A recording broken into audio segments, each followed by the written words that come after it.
Hi guys, total preparation platform पे आप सभी का स्वागत है। आज हम एक नए करंट के टॉपिक के साथ चलते हैं। ठीक है, बहुत इम्पॉर्टेंट भी है आपका जीएस पेपर 3rd में, बहुत इम्पॉर्टेंट है प्रीलिम्स के भी आप पॉइंट ऑफ व्यू से भी और मेंस के पॉइंट ऑफ व्यू से भी। 2021 में यूपीएससी इस पे क्वेश्चन पूछ भी चुका है। आगे भी हो सकता है कि कोई क्वेश्चन का बस थोड़ी सी लैंग्वेज चेंज कर दे या उसका जो बेसिक्स हैं, ठीक है, वही रहेंगे, बट उसका कुछ थोड़ा सा पैटर्न चेंज करके पूछ ले। तो उस पर हम बात करते हैं। वो टॉपिक है नेशनल फूड सिक्योरिटी एक्ट। कहा नेशनल फूड सिक्योरिटी एक्ट, राष्ट्रीय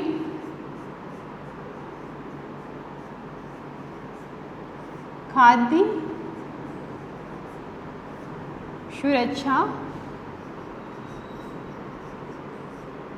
अधिनियम, राष्ट्रीय खाद्य सुरक्षा अधिनियम। ठीक, इस टॉपिक को हम पढ़ेंगे आज। इसकी आवश्यकता क्यों पड़ी, सबसे पहले ये है क्या, ठीक है, इस पे हम बात करते हैं कि ये क्या है। नेशनल फूड सिक्योरिटी एक्ट जो है वो एक ऐसा 2013 में एक्ट आया। ये एक्ट जो है वो 2013 में बनाया गया, जिसका उद्देश्य था कि सभी नागरिकों को, देश के सभी नागरिकों को जो फूड की अवेलेबिलिटी है उसको एक कानूनी राइट बनाया गया, कानूनी अधिकार बनाया गया। 2013 में यह लाया गया था, 2013 में ये लाया गया, अधिनियमित किया गया। ठीक है, इसका जो बेसिक उद्देश्य यही था कि सभी लोगों को, देश के जितने भी नागरिक हैं उनको जो है सभी को फूड की अवेलेबिलिटी कराना। ठीक है, तो उसको एक कानूनी अधिकार दिया। अगर हम देखें तो संविधान में इसका कहीं अगर प्रोविज़न है तो डीपीएसपी आर्टिकल 47, इसमें कहा गया है कि सरकार का उत्तरदायित्व है कि वो सभी नागरिकों को पोषण युक्त और उचित भोजन उपलब्ध कराए। तो इसमें ये प्रोविज़न किया गया है डीपीएसपी आर्टिकल 47 में। इसी को कानूनी रूप से इम्प्लीमेंट करने के लिए 2013 में एक्ट लाया गया। हालांकि 2007 में जो है 2007 में या एज अ केंद्र प्रायोजित योजना के रूप में इसे लॉन्च किया गया था, लेकिन कानूनी रूप से 2013 में लेकर के आया गया। ठीक है, इसकी ज़रूरत क्यों पड़ी, अब इसके हम पॉइंट्स देखेंगे कि इसमें हम कौन कौन सी चीज़ों को पढ़ेंगे और क्या क्या हमारे लिए इम्पोर्टेंट है। ठीक है, पहली बात तो ये है कि क्या है, इसकी नीड क्यों हुई, इसकी आवश्यकता क्यों हुई। फिर नेशनल फूड सिक्योरिटी, इसकी विशेषताएं कौन कौन सी हैं, इसकी विशेषताएं कौन कौन सी हैं, इसका महत्व क्या है, चुनौतियां क्या भी हैं इसमें, और इस वे फॉरवर्ड क्या है, आपका इस पर राय क्या है, क्या हो सकता है। ठीक है, वे फॉरवर्ड क्या है, यानी निष्कर्ष या वे फॉरवर्ड क्या है इसका। ठीक है, तो इन्हीं पे हम बात करेंगे। क्या है, हमने कहा कि सभी लोगों को प्रति माह, प्रति व्यक्ति 5 किलोग्राम अनाज उपलब्ध कराना, बहुत ही सब्सिडीज़ रेट पे। ठीक है, वो रेट कौन कौन से हैं, जैसे कि मुख्य रूप से अगर हम देखें तो 3 टाइप के अनाज।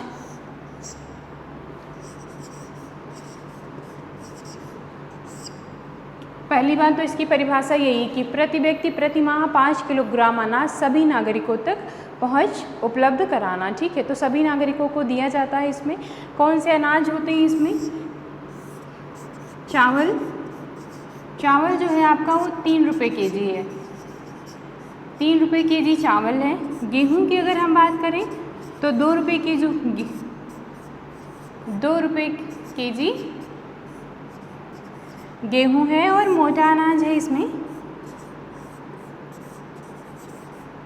मोटा अनाज है 1 रुपये केजी। ठीक है, मुख्यतः ये जो इसमें है ये अनाज दिया जाता है 5 केजी प्रति माह प्रति नागरिक। अगर हम देखें नेशनल फूड सिक्योरिटी प्रोग्राम, ये दुनिया का सबसे बड़ा प्रोग्राम है। इसके तहत लगभग 81 करोड़ लोग कवर होते हैं। ठीक है, टोटल 81 करोड़ लोग इसमें कवर किए गए हैं अभी तक। 81 करोड़ लोगों को ये यानी राशन मिलता है, 81 करोड़ लोगों को कवर करता है।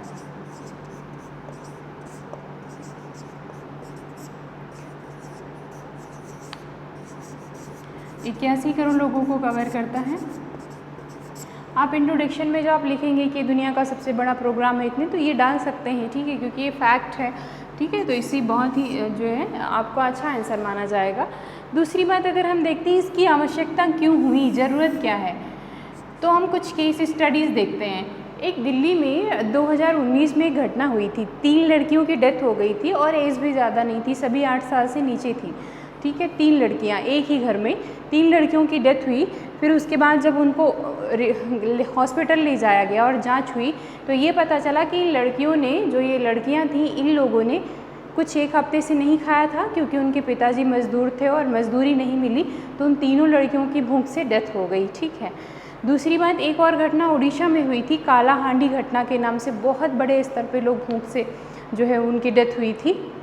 और सोचने की बात यह है कि जब 2022 में एक राष्ट्रीय खाद्य सुरक्षा सूचकांक जो है वो जारी किया गया तो उसमें टॉप पे उड़ीसा था। मतलब उड़ीसा ने नेशनल फूड सिक्योरिटी एक्ट में इतना अच्छा परफॉर्मेंस किया कि वो टॉप पे था, ठीक है। तो उसी समय चर्चा में आया था। तो ऐसी घटनाएं ना हो।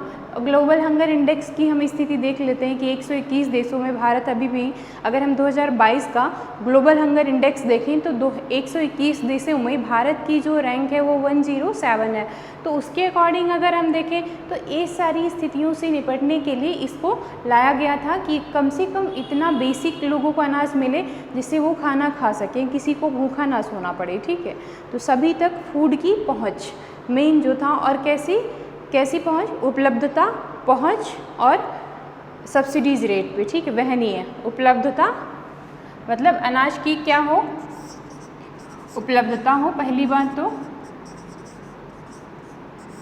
दूसरी बात कि सभी तक पहुँच, सभी तक पहुँच, ठीक, उपलब्धता, पहुँच और वहनीयता, मतलब कम लागत पे वहनीयता, ठीक है। इसी मेन पे 3 चीज़ों के लिए ये 3 चीज़ें इसमें बेसिक्स हैं कि उपलब्धता, पहुंच और वहनीयता, इसमें ये कवर करता है, ठीक है। विशेषताएं क्या हैं, विशेषताएं इसलिए जानना ज़रूरी है कि इसमें पीटी में भी क्वेश्चन आता है और आया है, पीसीएस में क्वेश्चन आ ही चुका है पीटी में, और यूपीएससी में मेंस में क्वेश्चन 2021 में पूछा गया है। इसी तरह से पूछा गया था, वो क्वेश्चन हम लास्ट में लिखवा देंगे। क्वेश्चन ये था कि भारतीय खाद्य सुरक्षा अधिनियम की विशेषताएं बताइए, वो कौन कौन सी चुनौतियाँ हैं जो कुपोषण और भुखमरी से निपटने में अभी भी बाधक है। तो इस टाइप का क्वेश्चन था, लास्ट में हम वो लिखवा देंगे। तो ये सारी जो है, इसलिए विशेषताएं जानना भी बहुत ज़रूरी है, ठीक है। विशेषताएं, पहली बात ये है कि इसमें कितनी आबादी कवर होती है, ग्रामीण आबादी कितनी है, कितनी शहरी आबादी है, ठीक है। जो राशन कार्ड जारी किया जाता है वो किसके नाम से होता है, किसी पुरुष या महिला के नाम से होता है। विशेषताओं पे हम बात करेंगे अब, ठीक है।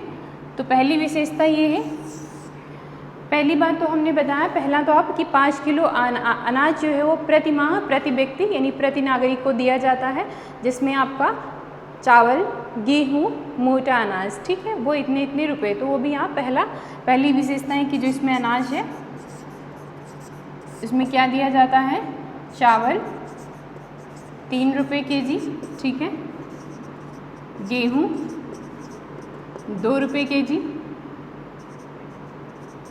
और मोटा अनाज जो हम समझा चुके हैं पहले, ठीक है, मोटा अनाज 1 रुपये केजी।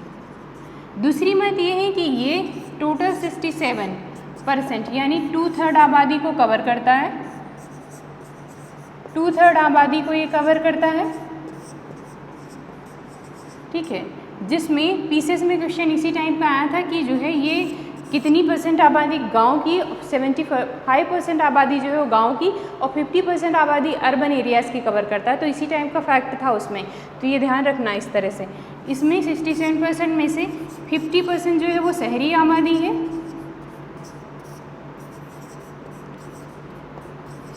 50% शहरी आबादी है एंड 75% रूरल, ठीक है, यानी ग्रामीण आबादी, ठीक है, ग्रामीण आबादी को ये कवर करता है, ठीक है। ये दूसरी विशेषता है इसकी। तीसरी अगर हम देखें तो जो राशन कार्ड जारी होता है इसमें जो राशन कार्ड जारी होता 18 वर्ष से ऊपर कोई भी महिला, 18 वर्ष से ऊपर की महिला यानी मुखिया जो होगी वो महिला होगी, ठीक है, उसी के नाम से जारी होगा। तीसरी चीज़, इसमें जो परिवार हैं उनको 2 भागों में वर्गीकृत किया गया है। परिवारों को 2 भागों में वर्गीकृत किया गया है। एक तो APL है यानी प्राथमिक परिवार APL, दूसरा BPL और अंत्योदय, ठीक है, अंत्योदय, ठीक है, APL, BPL और अंत्योदय। अंत्योदय वालों का क्या होता है, ये गरीबी रेखा में अगर हम ऐसे देखें तो ये तो कुछ लोग तो बाहर भी हैं ना, क्योंकि 67% आबादी ही कवर होती है इसमें, तो कुछ लोग तो बाहर भी हैं। तो अगर हम देखें तो कुछ लोग बाहर हैं, उनको छोड़ दें अगर हम, तो इसको APL अबव पॉवर्टी लाइन, फिर उसके बाद BPL बिलो पॉवर्टी लाइन, फिर अंत्योदय, ठीक है, ये सबसे नीचे आएगा। या इसको ऐसे बना देना, अगर कभी जब उसमें लिखना हो, जैसे डायग्राम एंड मेंस में आप जब लिखते हैं तो डायग्राम अगर बना देते हैं तो इस पे जैसे APL हो गया, BPL हो गया, अंत्योदय वर्ग हो गया, ठीक है, ये सबसे नीचे आता है। बहुत ही गरीब जो होते हैं, अंत्योदयनीय स्थिति में होते हैं, उनकी स्थिति है। अंत्योदय में क्या होता है कि 35 kg अनाज जो है ये प्रति माह दिया जाता है, ठीक है, ये प्रति माह दिया जाता है, इसमें ये होता है, ठीक है। तो ये मुख्य इसकी विशेषताएं हैं 4-5, ठीक है। उसके बाद अगर हम देखते हैं कि इसको और इसका जो है गवर्नमेंट ने क्या किया है कि पहले ये लॉन्च तो कर दिया गया था, लेकिन बहुत सारी समस्याएं आ रही थी, जैसे कि लीकेज की प्रॉब्लम आ रही थी, करप्शन हो रहा था, जाली कार्ड बन रहे थे। इवन 2007-8 में एक सुप्रीम कोर्ट के जज हैं DP बादवा, तो उनकी रिपोर्ट आई थी, एक स्टडी आई थी, उन्होंने कहा कि पूरे देश में 25% जाली जो है राशन कार्ड बने हुए हैं, और तो मतलब दिल्ली जैसे शहर में 30% राशन कार्ड जो थे वो जाली बने हुए थे। तो इन सारी समस्याओं को देखते हुए गवर्नमेंट ने इस पे कुछ इनिशिएटिव भी लिए हैं। क्या क्या लिए हैं वो हम मेंशन करेंगे। अगर पहले हम मेन चीज़ें देख लेते हैं, उसके बाद हम देखेंगे कि गवर्नमेंट ने इसको और अच्छे से इम्प्लीमेंट करने के लिए कौन कौन से इनिशिएटिव लिए हैं। इम्पॉर्टेंस क्या है इसका, क्या इम्पोर्टेंस है, क्या प्रभाव डालता है इंडियन सोसाइटी पे, भारतीय नागरिकों पे, भुखमरी पे, गरीबी पे, ये सब चीज़ें हम देखेंगे, ठीक है, ये नोट डाउन कर लीजिए।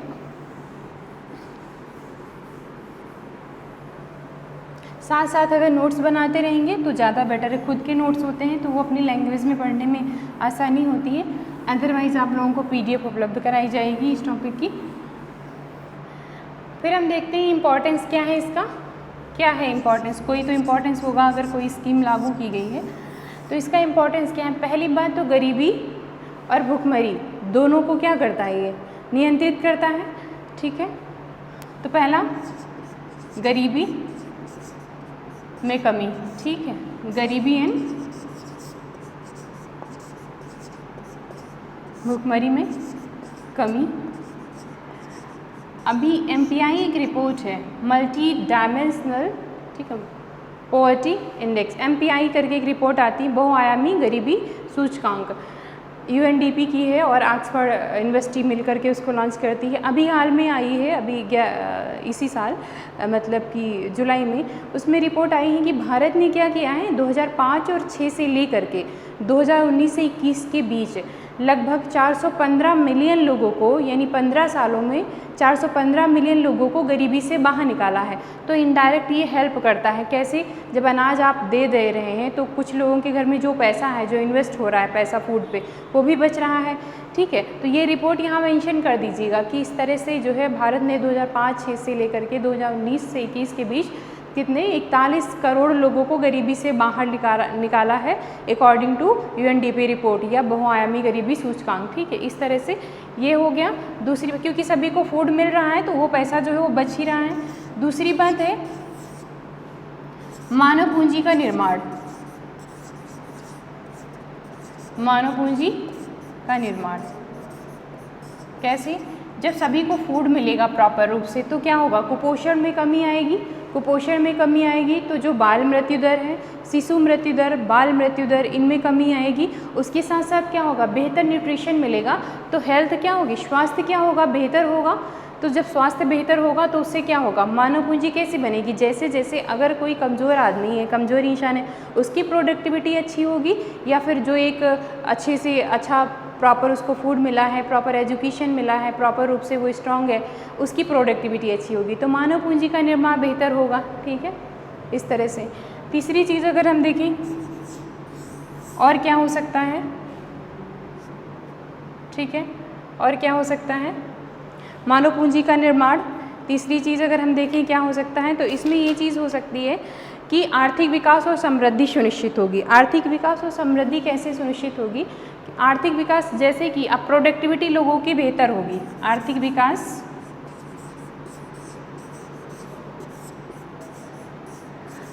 विकास एवं समृद्धि को समर्थन, एवं समृद्धि यानी ग्रोथ, समृद्धि को समर्थन।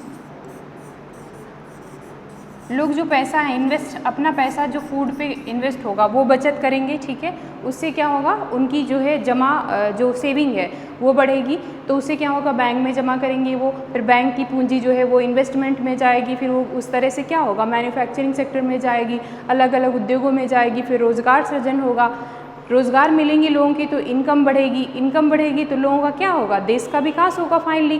ठीक, उसके साथ क्या होगा, हमने बताया कि कुपोषण की समस्या में जो ये बनी हुई है, तो न्यूट्रिशन प्रॉपर मिलेगा, तो उससे क्या होगा, लोगों की प्रोडक्टिविटी बेहतर होगी, तो लोग अपनी पूरी क्षमता के साथ श्रम बल में भागीदारी कर सकेंगे, तो इस तरह से इसको भी एक प्रोत्साहन मिलेगा। ठीक है, चौथी अगर हम देखें, मान लो कोई ग्लोबल संकट आता है, जैसे कि रशिया यूक्रेन वार हो गया, उस स्थिति में और कहीं ऐसी या आपूर्ति श्रृंखला में कोई बाधा आ गई, उसमें अचानक मूल्य बढ़ जाते हैं, तो मार्केट में जो खाद्यान्न है उसके मूल्य से सुरक्षा मिलती है, ऊंचे उतार चढ़ाव होता रहता है। अगर उसी के साथ हम देखें तो क्लाइमेटिक, जैसे अभी क्या हो रहा है, जलवायु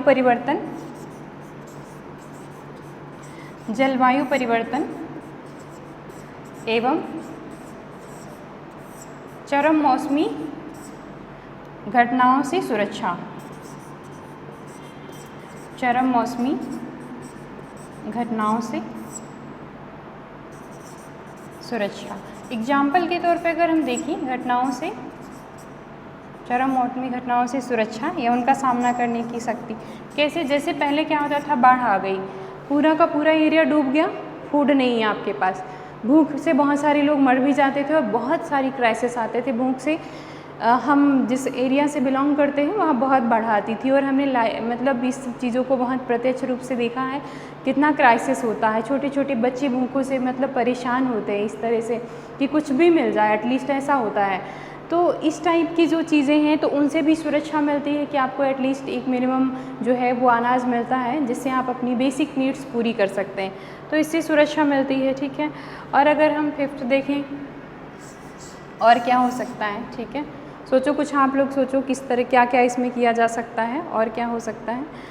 तो अगर और हम देखें, जैसे कि थोड़ा सा अगर ब्रॉडर एस्पेक्ट में इसको हम देखने की कोशिश करें, तो ये हो सकता है कि जो आर्मी ऑफिसर्स हैं, जो सेनाएं हैं, अगर उनको पर्याप्त भोजन ना मिले, ठीक है, पर्याप्त, तो राष्ट्रीय सुरक्षा को भी कहीं ना कहीं इसको, तो ऐसे हम कह सकते हैं कि राष्ट्रीय सुरक्षा को भी ये समर्थन देता है। ठीक है, तो यही मेन चीज़ें हैं। कुछ और आपकी तरफ से लगता है कि ये भी हो सकता है, ये भी हो सकता है, तो आप ऐड ऑन कर सकते हैं उसको। दूसरी बात है कि और अपनी तरफ से अगर कोई रिपोर्ट्स है कि हमारी ये रिपोर्ट्स हैं, इसमें हमने इतना सुधार किया है, तो वो करंट में जो आती रहती है उस अकॉर्डिंग हम बताते रहेंगे, बाकी आप लोग इसको अपडेट करते रहिएगा।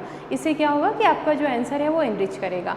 फिर हम देखते हैं कि चैलेंजेस क्या क्या हैं, क्योंकि मेन चीज़ें जो हैं वो चुनौतियों पे भी बात, क्वेश्चन जो आया था 2021 का वो विशेषताएं और चुनौतियां ही पूछी थी कि क्या विशेषताएं और चैलेंजेस क्या क्या हैं जो अभी पूरी तरह से सक्सेस नहीं हो पाया है। ठीक है, तो हम अभी चुनौतियों पे भी चर्चा करते हैं। क्या क्या चैलेंजेस हैं, इस पर हम बात करते हैं। पहली बात, चैलेंज अगर हम देखें क्या है, इसमें गेहूं, चावल और मोटा अनाज कवर होता है। ठीक है, तो अगर हम देखें तो अनाज की विविधता क्या है, कम है। ठीक है, क्योंकि दाल की भी ज़रूरत होती है। तो पहली हम लिखेंगे इसकी जो चुनौतियां हैं। पहली बात ये कि अनाज की विविधता सीमित, अनाज की विविधता सीमित है, यानी कि सिर्फ गेहूं, चावल और मोटा अनाज दिया जाता है, ठीक है। दाल की भी ज़रूरत होती है, तेल की भी ज़रूरत होती है, चना और भी चीज़ों की ज़रूरत होती है, तो ये सारी चीज़ें इसमें कवर नहीं करता है, तो एक लिमिटेशंस इसकी हो गई। दूसरी बात अगर हम देखें, सार्वभौमिक पहुंच का अभाव है। अभी हमने बताया कि 2019 की ये घटना है दिल्ली की, जिसमें 3 लड़कियों की डेथ हो गई, तो सार्वभौमिक पहुंच का अभाव, सार्वभौमिक पहुंच का अभाव, ठीक है, कि सभी लोगों को अभी प्रॉपर रूप से, अभी बहुत सारे कुछ, हालांकि बहुत बड़ी आबादी कवर हो गई, लेकिन फिर भी ये कहीं ना कहीं समस्या अभी बनी हुई है, और जिसका हम लाइव एग्जाम्पल, अब अपनी बात आप प्रमाणित कैसे करेंगे कि कैसे बनी हुई है, तो आप एक रिपोर्ट डाल देंगे, कौन सी, ग्लोबल हंगर इंडेक्स, ठीक, 2022, मतलब अभी अपडेट होके आएगी तो उस अकॉर्डिंग करिएगा। इसमें भारत की जो रैंक है 107 है 121 देशों में, ठीक है। अगर आप कोई बात कहते हैं आंसर में, अगर उसको किसी रिपोर्ट से प्रमाणित कर देते हैं, ठीक है, जैसे मैंने एक संयुक्त राष्ट्र की बताई, बहुत रिपोर्ट नहीं, ज़्यादा से ज़्यादा 2-3, एक आंसर में कितनी रिपोर्ट आप मेंशन करेंगे, तो इंडेक्स या रिपोर्ट 1 से 2, 2 से 3 बहुत है, ठीक है, तो ऐसे कर देंगे तो वो बहुत ही अच्छा उसका इम्पैक्ट पड़ता है। तो 107 रैंक है, तो ये क्योंकि हम कहीं ना कहीं अभी जो है सीवियर कंडीशन में है, हम हंगर की स्थिति में, तो इसी वजह से जो है ये रैंक हमारी है। तीसरी चीज़ अगर हम देखें, और क्या कमी, और क्या समस्या आ रही है, अभी भी कहीं ना कहीं जो इसमें जो लीकेज है, ठीक है, वैसे तो लीकेज गवर्नमेंट को ने ख़त्म करने की कोशिश की है, जैसे आधार को क्या किया है, लिंक करा दिया उसे, जिससे बायोमेट्रिक के थ्रू आप जा करके अपना अनाज लीजिए। पहले क्या होता था कि कार्ड बनता था, बायोमेट्रिक बहुत सारे फर्जी, अभी बताया मैंने एक रिपोर्ट, कौन सी रिपोर्ट थी वो रिपोर्ट अगर कभी करप्शन, जैसे इसमें हम देखें कि भ्रष्टाचार, तो इसको कम किया गया है, लेकिन डीपी हम ऐसे एज अ पीछे जाकर बोल सकते हैं कि ऐसी ऐसी समस्याएं होती थी, हालांकि गवर्नमेंट ने इसको दूर करने की कोशिश की है बायोमेट्रिक के थ्रू, ठीक है, ये सारी चीज़ें। दूसरी बात ये है कि और क्या हो सकता है इसमें, कि टीपी वाधवा की रिपोर्ट थी जिसमें 25% जो है वो लोगों के पास जाली राशन कार्ड थे, दिल्ली जैसे दिल्ली की स्टडी जो थी उसमें ही 30% थे, और कौन कौन सी हो सकते हैं तो हम देख लेते हैं। पहली बात, और दूसरी चीज़ ये है कि सुभेद्य वर्गों तक, सारी सुभेद्य वर्गों तक पहुँच नहीं है, सुभेद्य वर्गों का वंचन या पहुँच नहीं, वंचित है, जैसे ट्रांसजेंडर कम्युनिटी है आपकी, ठीक है, या फिर जो विकलांग हैं उनके लिए क्या कोई स्पेशल प्रोविज़न है, ठीक है, तो वो सारी इसमें जो ये चैलेंजेस हैं। फिर अभी हमने बताया कि कुपोषण, अगर हम कुपोषण की बात करें तो भारत में आज भी बहुत जो है वो सीवियर कंडीशन है। अगर हम शिशु मृत्यु दर की बात करें तो वो भी बहुत अभी है। तो ये सारी चीज़ें इसमें आप मेंशन कर सकते हैं कि ये सारे चैलेंजेस हैं जिसकी वजह से अभी पूरी तरह से सक्सेस नहीं हुआ है। और अब क्या क्या किया जा सकता है, ठीक है। और दूसरी एक और चीज़ इसमें नोट कर लीजिए, सुभेद्य वर्गों तक पूरी जितने सुभेद्य वर्ग जैसे विधवाएं हैं, ट्रांसजेंडर हैं, विकलांग हैं, तो उनके लिए स्पेशल क्या प्रोविज़न है, तो उनका अभाव है। और अगर हम देखें तो खाद्यान्न की गुणवत्ता भी एक इशू है, ठीक है, खाद्यान्न की गुणवत्ता, खाद्यान्न की गुणवत्ता क्या है, एक इशू है, ठीक है।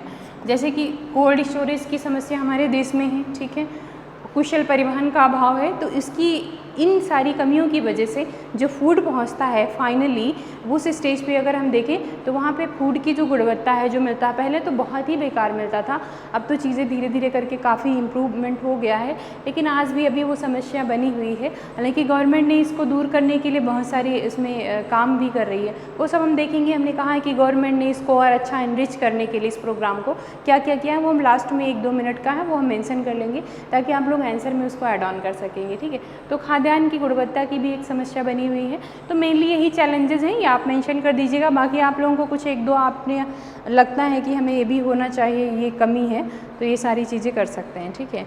क्या क्या किया जाना चाहिए, अभी क्या क्या हम कर सकते हैं वे फॉरवर्ड में अगर हम लिख लें तो ये वे फॉरवर्ड में यही है जो आपको हमने चैलेंजेस बताए। हमेशा ध्यान रखना, वे फॉरवर्ड कुछ नहीं होता, जो आपके चैलेंजेस होते हैं उसी में इम्प्रूव करना होता है, और गवर्नमेंट ने उस पर क्या किया है वो भी एग्जाम्पल के रूप में आप डाल सकते हैं। पहली बात हमने कि विविधता को क्या करें, फूड को जो अनाज है उसकी विविधता को बढ़ा दें, यानी अन्य अनाजों को भी शामिल करें, ठीक है। दूसरी बात ये है कि जो बायोमेट्रिक है गवर्नमेंट का अच्छा इनिशिएटिव है, लेकिन अभी भी जो इम्प्लीमेंटेशन में बाधा है उसे दूर करने की ज़रूरत है। दूसरी बात अगर हम देखें कि जो फूड दिया जाता है, अभी हमारे यहाँ बहुत ज़्यादा रसायन यूज़ किया जाता है एग्रीकल्चर में, तो अगर हम देखें एक नया है कि सतत कृषि को आप बढ़ावा दीजिए, सतत एवं प्राकृतिक कृषि को बढ़ावा दीजिए, जिससे क्या हो कि जो सिटीजन तक जो अनाज पहुंचता है वो क्या हो, रसायन मुक्त हो, ठीक है, रसायन मुक्त हो, उनके पास जो फूड पहुंचे वो स्वस्थ पहुंचे। दूसरी बात है कि आप अवसंरचनात्मक ढांचे का जो है विकास करिए,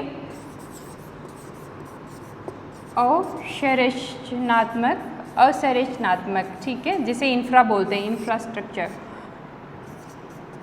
ढांचे का विकास करिए, जैसे कि कोल्ड स्टोरेज ज़्यादा से ज़्यादा बनाइए, कुशल परिवहन तंत्र विकसित करिए, जिससे क्या हो, लोगों की जो अनाज है उसकी गुणवत्ता बनी रहे और रियल टाइम उसकी पहुंच सुनिश्चित हो। तीसरी चीज़ क्या है कि सुभेद वर्गों को कवर किया जाए, जो पीछे हुए सुदूरवर्ती है, जो बैकवर्ड एरियाज या बैकवर्ड पीपल हैं जिन तक नहीं पहुंच पा रहे, उनको भी कवर करने की कोशिश की जाए। तो सुभेद वर्गों के लिए भी इसमें स्पेशल प्रावधान होना चाहिए, ठीक है, सुभेद वर्गों तक पहुँच सुनिश्चित हो, सुभेद वर्गों तक पहुँच हो। चौथा जो इसमें समस्याएं थी कि और क्या कर सकते हैं हम, और क्या कर सकते हैं, दूसरी जैसे 2-3 चीज़ें तो हमने ऐड ऑन कर दी, बाकी जो आपको हमने बताया था कि ये चैलेंजेस है, उन चैलेंजेस को इम्प्रूव किया जाए, बस मैं यही सारी सजेशन देनी है आपको, और यही आपका यहाँ पे टॉपिक फिनिश हो जाता है, ठीक है। क्वेश्चन जो आए हुए हैं वो हम एक बार देख लेंगे। अच्छा, अगर आप सोचो कि फूड सिक्योरिटी एक्ट है, ठीक है, फूड सिक्योरिटी एक्ट जो है, इसमें अगर हम देखें और क्या क्या ये करता है, जैसे इसमें डाल दें कुछ 2-3 चीज़ें फैक्ट पे हैं, बहुत इंपॉर्टेंट है। जैसे आर्टिकल 21 गरिमा में जीवन की बात करता है, गरिमा में जीवन या गरिमा फूड, ठीक है, गरिमा फूड जीवन। तो जो फूड है आपका, किसी से मांगना पड़े फूड के लिए, ठीक है, तो फूड सुनिश्चित करना भी एक गरिमा में, तो आर्टिकल 21 की भी ये क्या करता है, पूर्ति करता है। दूसरी बात एक है universal declaration of human right, universal declaration of human right, ठीक है, यूएन का है, संयुक्त राष्ट्र संघ का है, 1948,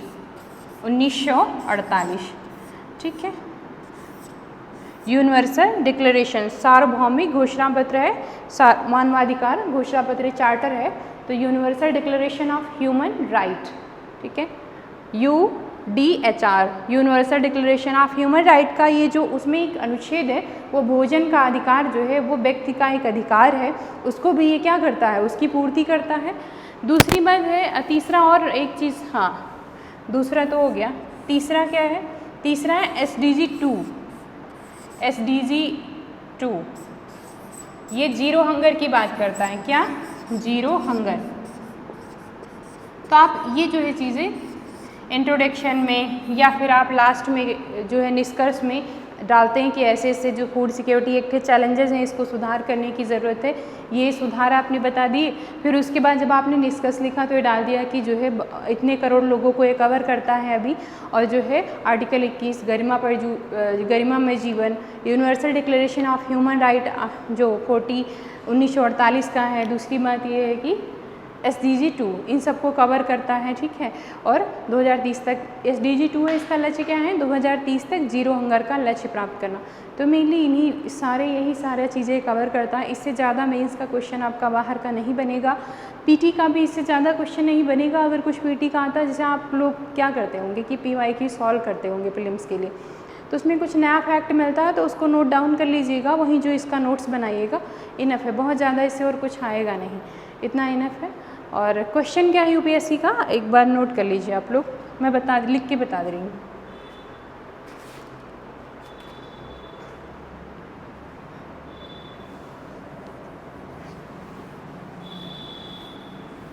क्वेश्चन है भारतीय 2021 में आया हुआ क्वेश्चन है, इसको आप लोग सॉल्व करिएगा, जो हमने पढ़ाया है सारा कुछ, ठीक है, इसी बेस पे सॉल्व करिएगा, पक्का आपका आंसर बहुत अच्छा होगा, ठीक है। तो क्वेश्चन है नेशनल फूड सिक्योरिटी एक्ट 2013 यानी राष्ट्रीय खाद्य सुरक्षा अधिनियम 2013 की मुख्य विशेषताएं क्या है?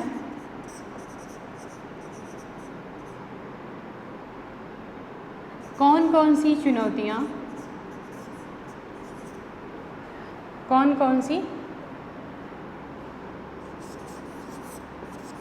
चुनौतियां नेशनल फूड सिक्योरिटी एक्ट के क्रियान्वयन में विद्यमान है जो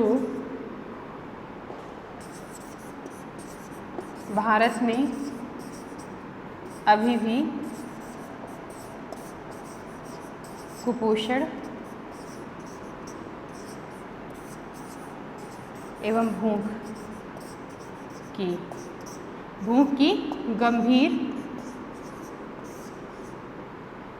स्थिति बनी हुई है। ऐसे करके ये क्वेश्चन था, एग्जैक्टली मेरे पास नहीं लिखा बट ऐसे ही, ठीक है।